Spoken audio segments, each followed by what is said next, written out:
What's going on, guys? It's Nick here, back with another video. It's Saturday, so time to go over the biggest ADP movement over the last week and to talk about the most important news out of camps, even if it hasn't impacted ADPs yet, because we know sometimes ADPs are a little bit slow to react, or we get news like 1 or 2 days before the video, and ADPs can't move all that much based off news 1 to 2 days. I record these on Thursday afternoons, as you guys know, noon Eastern, and so this is ADP changes and latest news up to that point. Anything else we'll touch on during the Tuesday night live stream. So, who's been moving a lot this week? We'll start off with risers as usual, and what do you know? The people who we talked about to close last week as, getting really positive news about them are the top risers this last week. Romeo Dubs, Zamir White, Isaiah. It's Isaiah or Isaiah? Someone tell me in the comment section. I think it's Isaiah Pacheco. All up 2 to 2.5 rounds. I think it's Dubs and White are up 2.5, nearly 3 full rounds. Dubs going now in the 13th round, Zamir White and Pacheco going in round 15, but they're on the rise. They are not stopping there. They are going to continue going earlier and earlier in drafts. Right now, those are their underdog ADPs because on the major platforms, they have not seen this rise. I promise you, as people start doing drafts, because I would say right now, it's like the early, the beginnings, I guess, of, hometown leagues, people doing drafts, but it really ramps up with every single weekend that we see until week 1. I promise these 3 are going to be going much, much earlier in those drafts. So if you are drafting right now, take advantage of that. Every single day, it's basically there's a positive story about Dubs mossing someone and being like one of the best rookies that Green Bay has ever seen. Pacheco is slated right now. People are projecting him to be the number 2 running back on Kansas City, even saying that Ronald Jones might not even make the team. People are saying that White is going to open as a split with Jacobs, not necessarily 50-50, but having a decent role in the offense right away could take over to close the season. We need at least one negative report on each of these guys because very, very soon they're going to be going in rounds 11 and 12 if this trend continues. And honestly, it's the same for George Pickens. He's not up as much as those other guys, but he's still up around himself, creeping his way into the 12th round. And every single day for him, there's more and more positive reports, and people can pretty easily jump on a Pittsburgh wide receiver because they're so good at drafting wide receivers historically. So here are my thoughts on all 4 of them. I currently, as of recording this video, again, noon on Thursday, I have all of them projected and ranked as values, not only among the industry, your ESPNs, Yahoos, NFLs of the world. That's easy. They're all going to shatter their ADPs currently right there. But on Underdog as well. So even if you're currently drafting on Underdog, you see these guys as the top ranked player. By ADP, they're relatively close. I do still have them all as good picks. So even with their rise, you can continue drafting all of them. With that being said, the majority of people, including myself, as I said, are going to draft later on when the preseason is over in a few weeks, during the final week of the preseason maybe. And if the trend continues, these guys are going to be going really early in drafts. And so there's a world where they do get a little bit too high for the ranking. So right now, all of them still values, but I still kind of view a lot of them as more flyers, not players who should be going in those later middle rounds.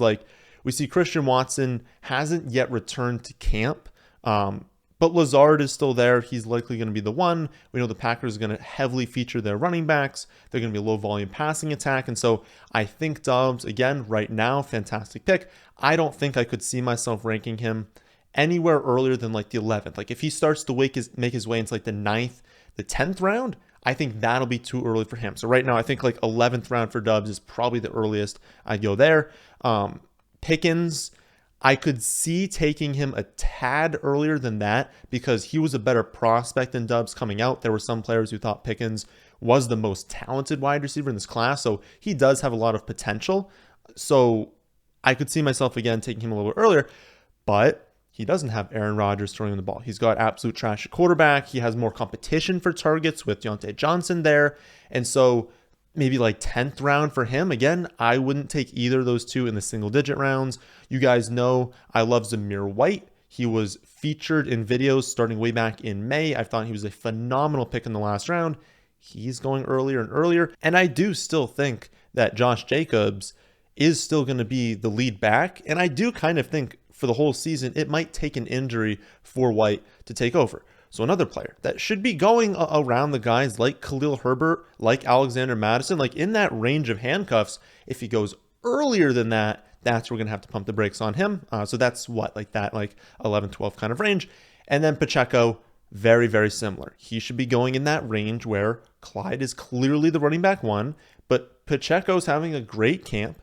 We should draft him with the chance that maybe he takes over at some point, but kind of operates like Darrell Williams did last season. And if he's as good as people are saying that he is, I mean, he can produce kind of like Darrell Williams did last year. I would say for him, it depends on Ronald Jones. So if Ronald Jones gets cut, I could see him moving maybe even the highest in this entire grouping here, but moving up a lot more. If Ronald Jones does not end up getting cut and they keep all of Clyde, Jones, McKinnon, and Pacheco, then it's like, okay, pump the brakes even more on Pacheco because like now they've got 4 guys they might rotate through, and now the opportunity is a little bit more difficult to see. But if Jones gets cut, I mean, you could see Pacheco go nuclear in drafts, people taking him incredibly early because, you know what, a lot of people just don't believe in Clyde. But again, just to reiterate, right now, when you're watching this video, if you're watching it within a few days of it coming out, they're good picks. All the players that it's listed are good picks at their ADP, but their ADP is going to continue rising, so they're players we're going to need to continue talking about and get updated takes on. Right now, you can still draft them. So, what's some other news that are impacting things? Benjamin seems like he is going to win the number 2 job in Arizona, so he is up 10 spots, but that's still like 17th, 18th round. I believe pretty much every draft you're able to get him there. I do have him ranked as a value. I think he's a good ad. I am now taking him ahead of Darrell Williams, so I think, is going to win that job. That's a little bit more of like up in the air. We don't technically know that yet, but I think we're going to gain a lot more information there in the preseason. Khalil Herbert is up 8 spots after reports that he's going to see more run this season, reports that David Montgomery is playing on like special teams. They have this new coaching staff, and so there's no real tie to Montgomery. They could go with a split. So he's now going the 13th round. I think that's totally fine. You can keep drafting him. And then the news also sent Montgomery down to 60th overall, but like I was able to get him at 70th overall in a draft this week. And so his ADP is 60, but I would say it's trending more towards like the mid 60s. You're going to start getting him, late 6th, early 7th round. If he starts going into like the mid 7th round, let's say, I think at that point, even if the reports are true that it's somewhat of a split, it's the mid 7th round. There's no running backs at that point that are actually like workhorses. And we all know that like Montgomery has the upside to be a workhorse. So I took him at 70. I think if he starts cratering, we should be capitalizing on that. But I kind of like agree with the reports. I do think that Herbert is going to get much more work this season. I believe Herbert's a great talent. And so he should be falling. I just don't think he should be cratering. I think his new ADP around that 60 range in best ball. It's going to be a little bit earlier in season long because of just how draft strategy kind of changes. But regardless, I think he should be falling. Think he should be going like the early 20s kind of for running backs. But if in your particular draft, everyone's scared of him and he really craters and you're like, this dude's 20 spots behind his ADP, I think he's still a good player to draft. But again, like if you had me just choose, would I rather at ADP David Montgomery or Herbert? I think right now, Herbert. As for some of the biggest fallers, it is basically everyone that is currently hurt or is on the opposite end of hype. So the biggest injury fallers right now, Gus Edwards, Russell Gage, Christian Watson, Jameson Williams, Irv Smith, Curtis Samuel, and Van Jefferson. Some of them, more recent than others. Obviously, we've known about Irv Smith. We've known about Van Jefferson. The Jameson Williams one is off a report that he's definitely not playing in week 1, unlikely to play in September, might not be playing in October either. Again, this is not news. If you've been listening to the things I've been talking about on the channel, I was kind of predicting like a week 7 return. that's kind of in line with this timeline. Maybe it ends up being a little bit later in the season, but I think week 7 is kind of what you should have been thinking about in your mind. And maybe that's on me for like thinking that everyone kind of knows this and now is baked into his ADP. Clearly it was not baked into his ADP. Like if he's cratering right now, people are like, oh, he's not gonna be healthy to start the season. Like we knew this, right? So it shouldn't be, but maybe that's just like people not having full information, not really knowing where he should go. I think like if he's really, really going to fall, like he's going in the 14th round right now. If that continues and he keeps falling, he's in the 14th, he goes into like the 15th, the 16th round. At this point, I don't care if he doesn't return until like week 8, week 9. I want that upside for maybe later in the season because he's a very explosive player. He's someone that could, be really, really good to end it when like it matters the most. And so if he does continue to fall, he's a type of player that I am willing to take a shot on, instead of just some player with no real upside, no real talent. Like we know Williams is a very high-end talent that they're being cautious with him because they view him as a key piece of their offense long-term. But again, right now we know he's probably going to miss the first like 2 months of the season, but especially on a thing like Underdog, a draft like Underdog, why not? Now, season long, for those of you in season long, listen, the 16th round's your last pick. There's probably better options.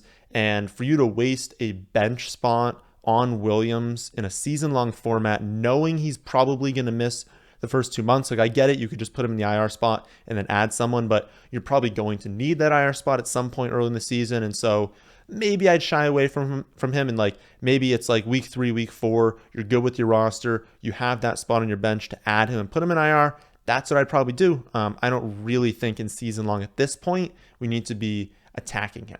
If you have a deeper bench, fine. You have 2 IR spots, fine. But in general, I mean, if he's going to miss 2 months, like in season long, you probably don't need to go there. In terms of the other fallers, I think Watson may have fallen a tad too much as well. We have no idea when he's going to be back. So I think that's kind of in the back of people's minds. Like, is he going to return this week? Is he going to return in 3 weeks? Is he going to be healthy to start the season? Like, no one really knows. And then that combined with Romeo Doubs being fantastic. So I guess this is kind of like both things. He's got someone rising on his team as well as him being hurt. That's going to hurt your ADP. But Watson was a pretty high-end prospect. They used a lot of draft capital to get him. So his new 12th round ADP makes sense. Maybe it honestly at that point still is a little bit too high. But if he falls into like the 13th round, the 14th round, the 15th round, like same thing with Williams. Like if he really craters in your draft, he's still a very high-end prospect, and he's going to return much earlier in the season than Jameson Williams, and he's going to be tied to Aaron Rodgers. And who knows? I mean, maybe this Romeo Doubs hype, hypes Doubs a lot. We get Watson really late in drafts, and then when Watson's fully healthy to start the season, or at least early in the season, maybe he starts out producing Romeo Doubs, and people are like, why did I let him fall so much? So maybe not right now at his current ADP, but if it keeps falling, I think we can be on Christian Watson. The non-injured players who have fallen are Ronald Jones and Jerick McKinnon because of the Pacheco hype, and I do still have both of them ranked multiple rounds below their ADP, so I would still not be drafting them.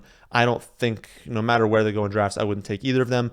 Darrell Williams, again, because of the Eno Benjamin hype, he is down. I, again, have moved Eno Benjamin over Darrell Williams in the rankings. I would draft Eno. I would not draft Williams at this point. And then Tyrion Davis-Price, he's moving down since Trey Sermon has been getting a lot of hype in camp. But not only that, it's like people are just starting to realize that there's upside for Davis-Price, obviously, if people get injured, but on a normal outcome, Mitchell's ahead of him. Obviously, like, Lance is their quarterback, but if you want to just pretend like he's a running back, he's ahead of him as well. Then you've got, these very positive reports about Trey Sermon. You've got other running backs that are going to mix in as well. Their other rookie is performing well in the passing game. It's like you start listing off all of these players that are going to get volume around him, and you're like, what is he going to go out there and get like 8 carries for 35 yards each week and like 0 receptions? So I think people are just starting to realize like, he's fine as like a flyer late, but I mean, with all the hype everyone else is getting as well, I don't really know that you should really be drafting him. I am still ranked like 10 running back spots behind ADP, so I wouldn't be drafting him. So the biggest risers and fallers, along with some of the latest news, particularly about the rookies. There was a lot of news about rookies this season. But what about some other news that hasn't necessarily led to the biggest risers and fallers, but has been pretty important this last week?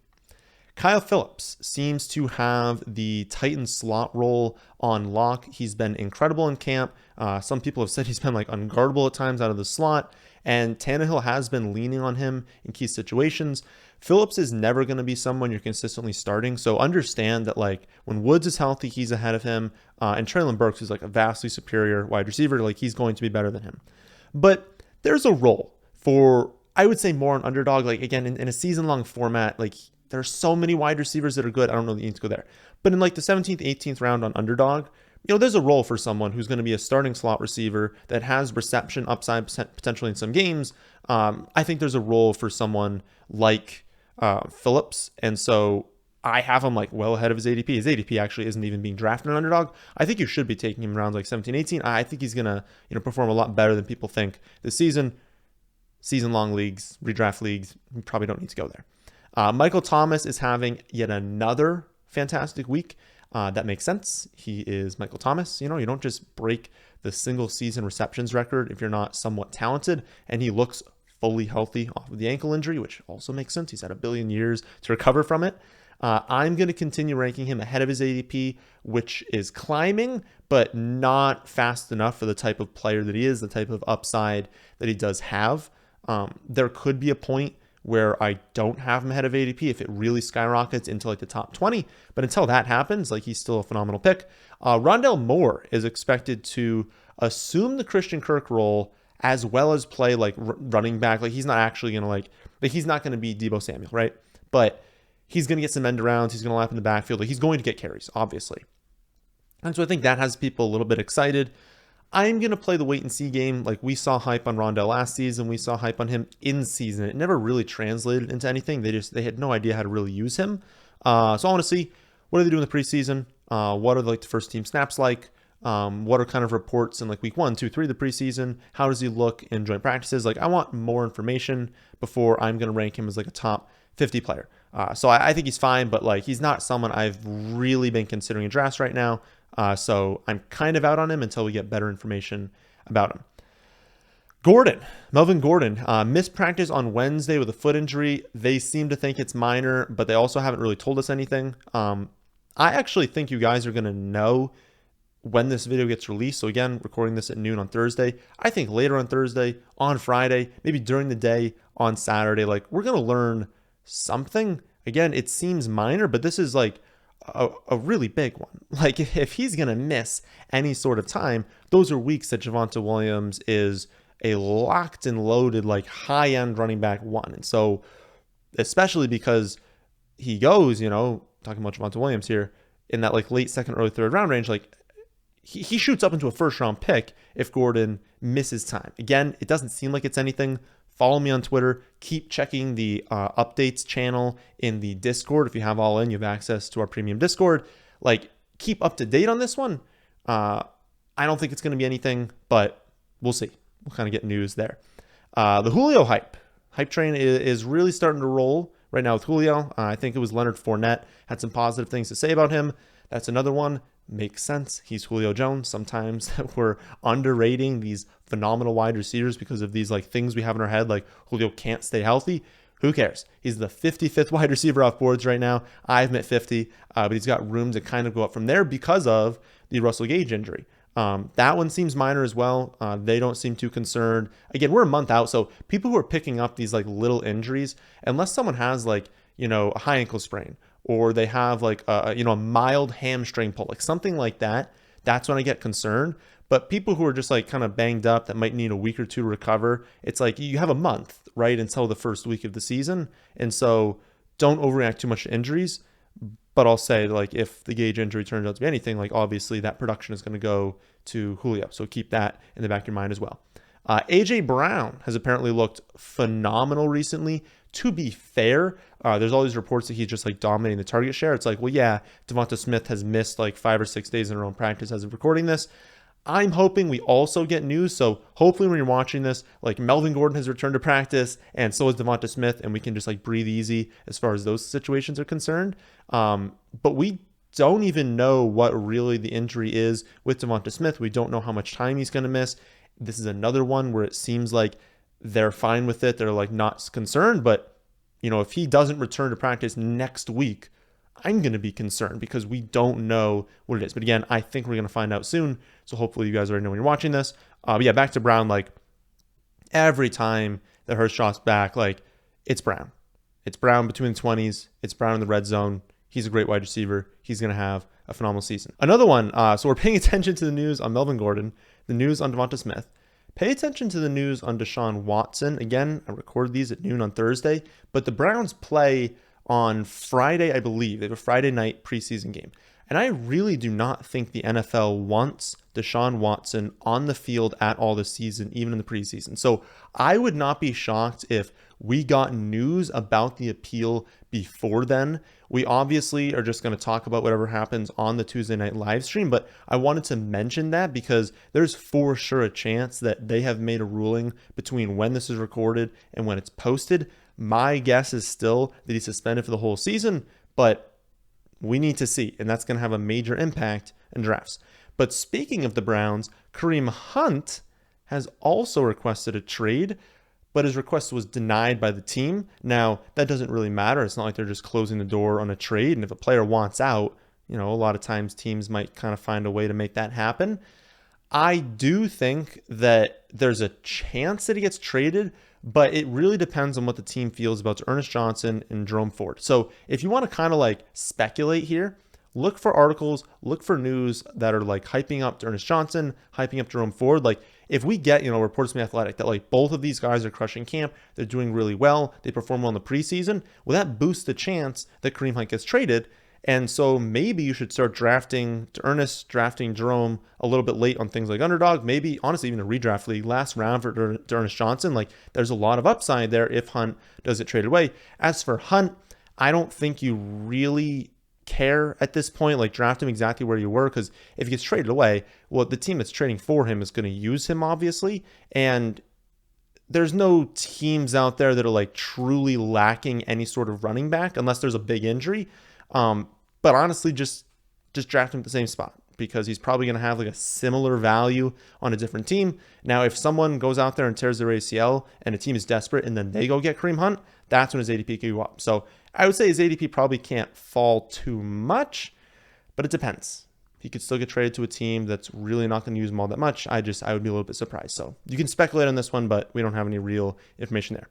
And the final one for today, a few minutes before I hit record, James White did announce his retirement.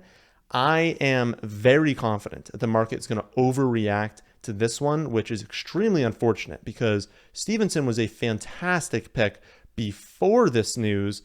And while he gains value, like he doesn't gain all that much. So in the projections that I had, I don't remember the exact amount, but I had White for like 3% of the team's carries and like 3% of the receptions and touchdowns. Like he was getting virtually nothing. So yeah, all the running backs gain value, but if they all shoot up like an entire round, it's like, well, I think I gave Stevenson like 0.5% of the target share and like 0.5% of the carries. Like he barely moved. I'm not even sure that changed his ranking at all because that's like a few targets, right?